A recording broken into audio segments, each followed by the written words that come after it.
On an isolated island off the coast of Scotland, Michael lives alone with his dog. Once a week, Jessie and her uncle bring him supplies. However, Michael always avoids them. One day, when Jessie leaves the crate at the house, she also leaves a small gift. After the boat is gone, Michael grabs the crate and abandons the gift on the floor. He spends the rest of the day drinking and playing chess against himself. The following week, Jessie breaks the rules by knocking on his door. Michael scolds her as he grabs the new crate and tries to close the door. But Jessie stops it with her foot and offers the gift again. She asks him why he never greets them, but instead of answering, Michael moves her foot and closes the door. Jessie yells that she isn't afraid of him before leaving. The gift is left on the doorstep again. On the boat, the uncle hears alerts of a strong storm coming. The sky is already becoming dark and the waves are getting violent. After some struggle, Jessie manages to get on her boat and starts rowing. But the waves soon take her oars and push her into the water. Her uncle wants to help her. However, the waves are pushing down his boat as well.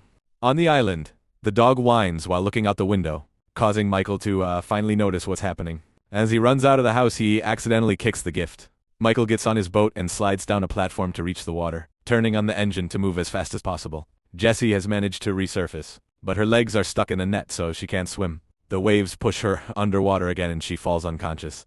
Then Michael jumps into the water and untangles the net to finally free Jessie. He wants to rescue her uncle as well, but unfortunately, he drowned after the waves trapped him in his boat. Michael brings Jessie to his own boat and starts doing CPR until she's breathing again.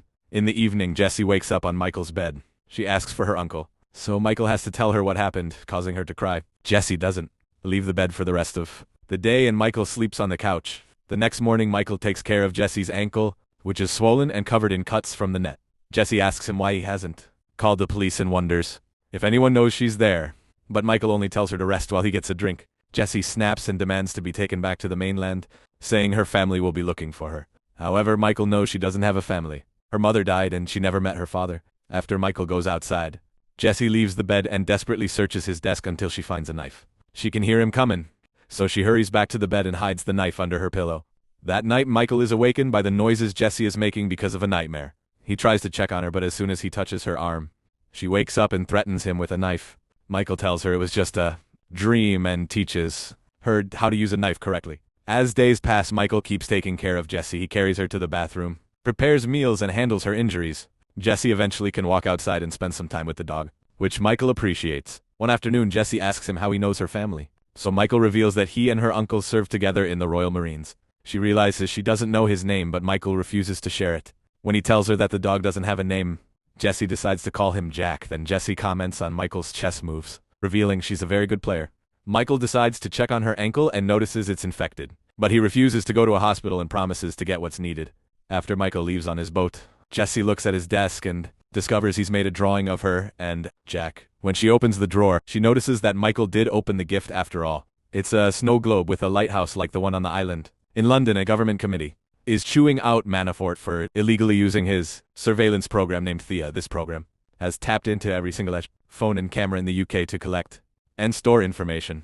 Manafort tries to defend Thea, claiming that it's prevented dozens of attacks and has led to the identification of numerous terrorists. After the hearing, Manafort meets with the Prime Minister to discuss how the fallout of a Thea program is a national embarrassment for the government. The Prime Minister turns off the recording equipment on her desk and proposes a deal.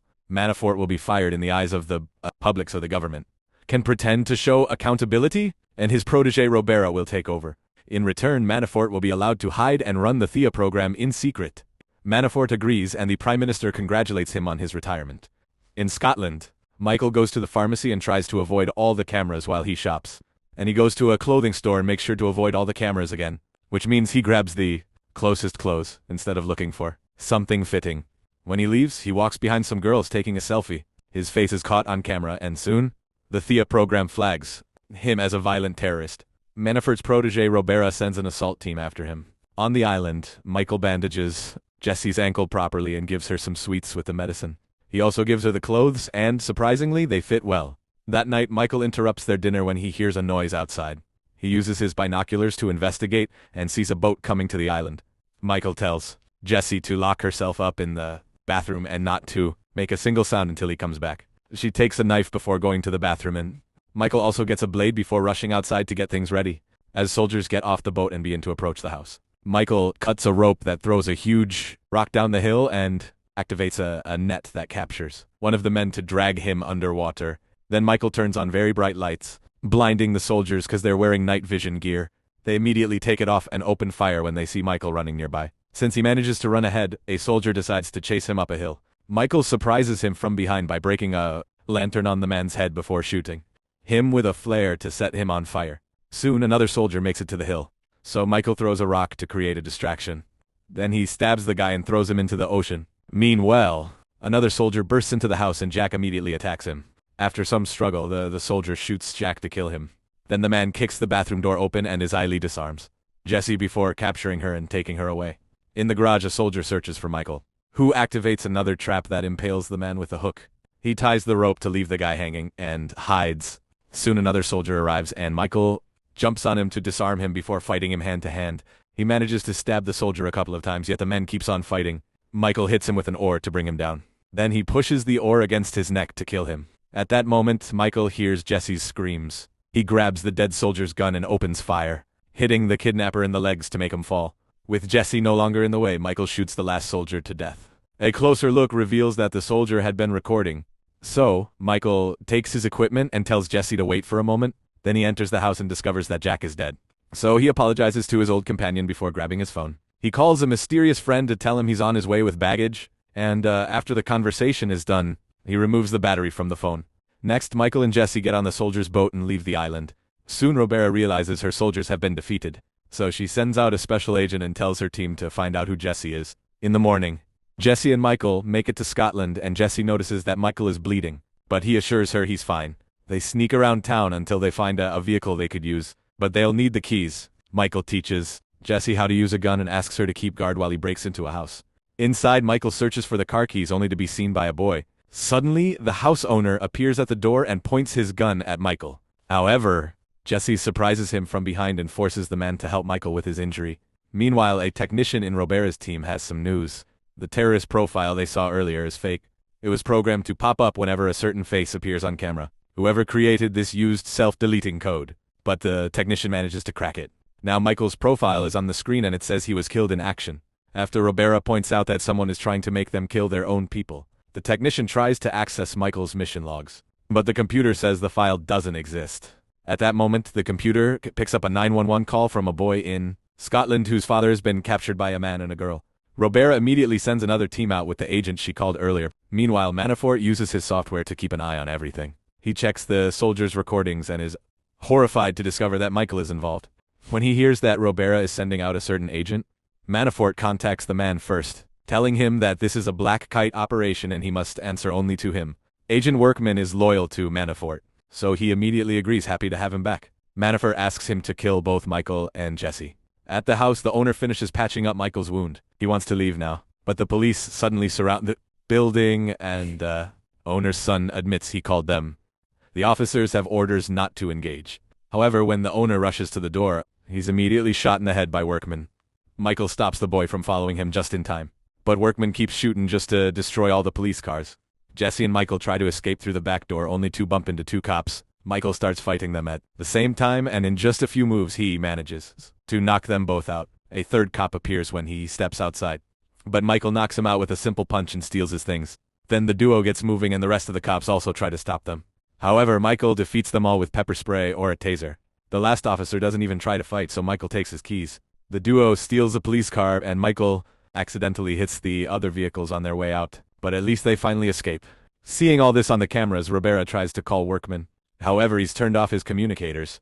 Meanwhile, Workman chases the police car and hits it with his own vehicle, but Michael manages to speed up to move ahead. Workman opens fire, which cracks the windows but doesn't hurt anyone. Then he hits the police car a few more times, causing most of the windows to break. The chase continues through the forest, where Michael makes a sudden turn to hopefully lose the enemy. Unfortunately, Workman catches on quickly and follows them again, hitting them a few more times. When Workman opens fire again, Michael dodges the bullets and starts driving a bit more slowly. Once Workman is at the front, Michael hits his car, causing it to flip over. Michael makes sure to push it off the road before he and Jesse leave. A few miles later, they find a construction site and Michael announces they're switching cars. In the woods, Workman is still alive and starts walking down the road, which is suddenly blocked by a police car and a civilian vehicle. Workman quickly shoots down the officer before forcing the civilian to hand him the car. At the office, Robera calls Manafort to ask him if he knows Michael. Manafort explains that years ago he ran an off-book program of elite agents called Black Kites. These agents could act in secret, without the government keeping an eye on all their missions. Michael was one of the first agents and a true prodigy. One day he was sent to kill a foreign intelligence officer, but instead he falsified his report and disappeared. Manafort thinks Michael joins the enemy and advises Robera to use all her power to stop him.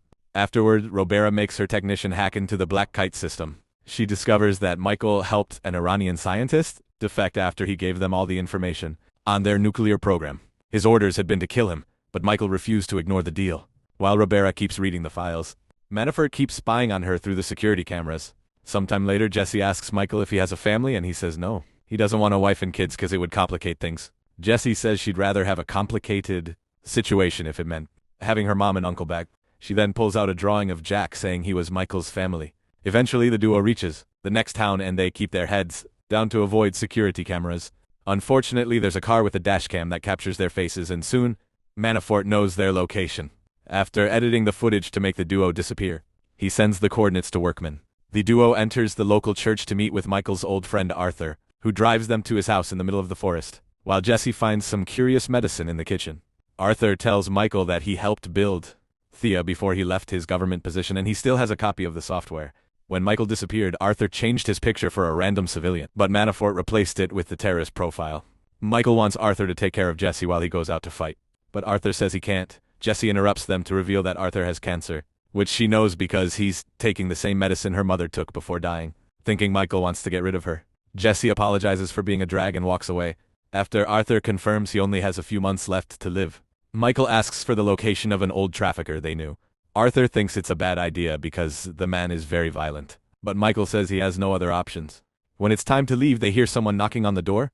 Workman is behind it and opens fire, so Michael rushes to hide behind the furniture. When Workman enters the room, Michael pushes the shelves on top of him.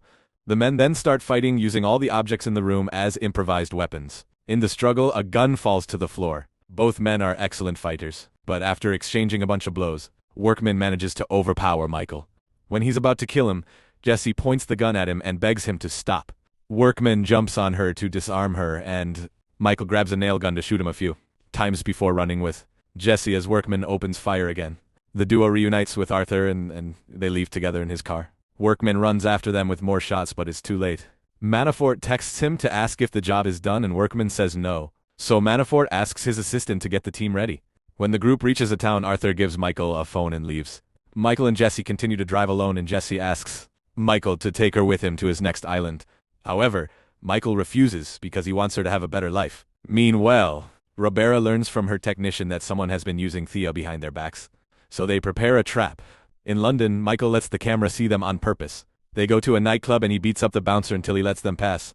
Manafort sees their faces on the camera and tries to get their location, but he's immediately blocked. Now Robera knows he was the one working behind her back. In the club, Michael and Jesse meet with trafficker Kamal when Michael asks him to provide safe passage for Jesse with a new identity. Gamala wonders why he should obey. Michael points out that all these years, Kamal has only been able to operate because he ratted his competition out to Manafort. However, Manafort is now working illegally in the shadows and will kill everyone in the way. Since Michael let the cameras capture his face, agents will be in the club soon. Agmaro has no choice but to help. Moments later, Kamal has the paperwork ready. The boat will leave in 30 minutes, so they need to hurry. The duo tries to leave the club, but they discover that Manafort's team has arrived. Michael attacks one of the men and quickly defeats him to steal his gun, shooting him in the process. Thanks to the loud music, the crowd doesn't notice anything. Then Michael takes a glass from the bar and breaks it before stabbing another agent multiple times. The next enemy is quickly shot down, and this time a few people notice. Jesse and Michael try to take the bathroom corridor, but another agent finds them there and a shootout ensues. After Michael distracts the enemies, he drags Jesse back to the club where the agents suddenly surround him and start beating him up.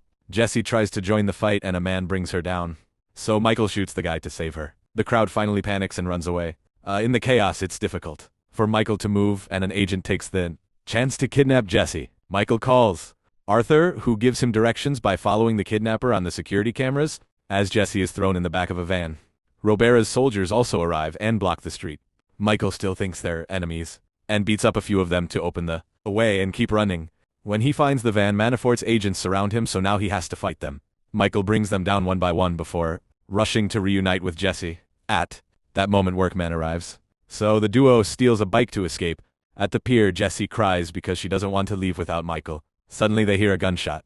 So Michael tosses Jessie on the boat and watches her leave safely. Afterward, Michael and Workman fire at each other until they run out of ammo. Then they start fighting hand-to-hand using a pipe and a chain as weapons. Workman managed to get Michael in a chokehold, but Michael brings him down and hits him several times with the chain. For his last blow, he wraps the chain around the pipe and strikes Workman in the head, finally killing him. Sometime later in his mansion, Manafort looks out the window and sees 2 guards dead on the ground. When he turns around, Michael has entered the room. They argue about the Black Kite project for several minutes until Michael finally shoots Manafort in the head. 3 months later in Spain, Jessie has settled into a new life. Robera and her team are watching her, expecting Michael to show up someday.